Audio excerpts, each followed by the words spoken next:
So now we have the drag race. On the left, I've got the 790 Duke. On the right, we've got my benchmark of fast, which is my gsxr 750. Let's get on with it, lads. 3, 2, 1, go!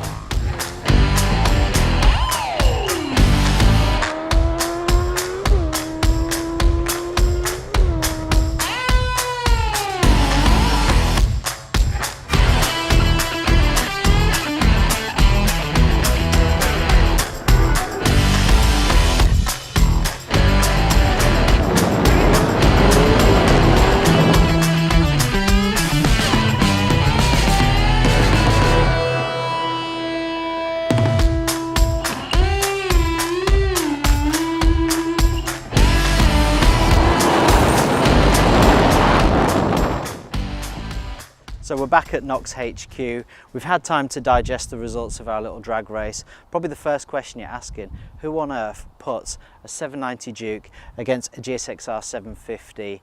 Surely the results are going to be obvious, right? Well, do you know what? This is my bike, and I know it from head to toe, I really do. And I've had this on loan for a couple of weeks from KTM. And as soon as I got on it, and having ridden it extensively over that time, I was so impressed with how powerful it felt. It felt really powerful, and you know, so much torque available, so much power available in every gear virtually. And it got me asking the questions, God, do you think this would be as fast as my bike? Obviously you can see the results. The gsxr is a clear winner, but not by as much as you would think actually. And I just want to talk about the reasons probably for that. Firstly, electronics on the 790 Duke, incredible. On track mode on this bike, you've got launch control and you've got anti-wheelie as well. So that means you can get a really, really consistently fast start. And actually every time we drag raced them, the Duke was way in front, up to about sort of 60 miles an hour, easily in front of the gsxr 750, really consistent.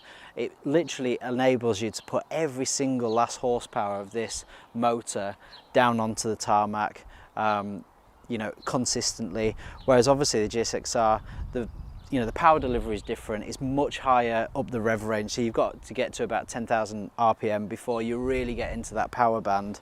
There's no traction control, there's no anti-wheelie, there's no launch control, anything like that. So you can really see the electronics playing into this bike and enabling it to be as fast as it possibly can be.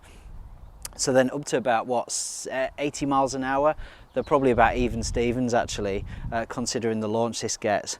And then of course the gsxr, like a black missile, comes up from behind and bips it at the end. In fact, they finished off this one, we clocked at the end of the run 126 miles an hour. The 790 Duke was 110. Okay, so the other thing, of course, is the power delivery. This one, you straight away you're in the power range, you know, 7,000 RPM upwards. That is where the power is on this. The gears are much shorter. You've got a quick shifter, so you literally ba ba ba ba. It's amazing.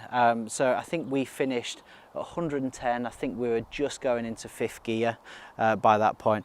Whereas obviously the gsxr, totally different power delivery. All the power is 10,000 RPM and above. We at 126, we're just going into 3rd gear by that point. So totally different power delivery. Really, really interesting. Genuinely, both of these bikes are incredibly quick.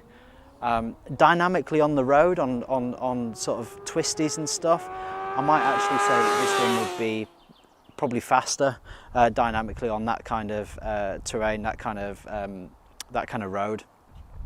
Whereas the gsxr, obviously you get this onto a track, that's really where it's going to come into its own. It's going to fly down the straights way quicker than this one, and probably handle better as well. But it's so interesting to get a different comparison between these two bikes. And while they are a little bit chalk and cheese, actually, you know, I'm a customer for this type of bike and I would consider both. And to be honest, I'm quite considering whether I'll make the switch. So look, hopefully you've enjoyed that video. Maybe the results weren't surprising for you, maybe they were, I don't know. But please like, please comment, please subscribe to the channel if you're not already, and tap that notification bell as well. Please also check out the Knox range. We make all the gear that we wear while testing these machines, and yeah, we look forward to seeing you on the next video.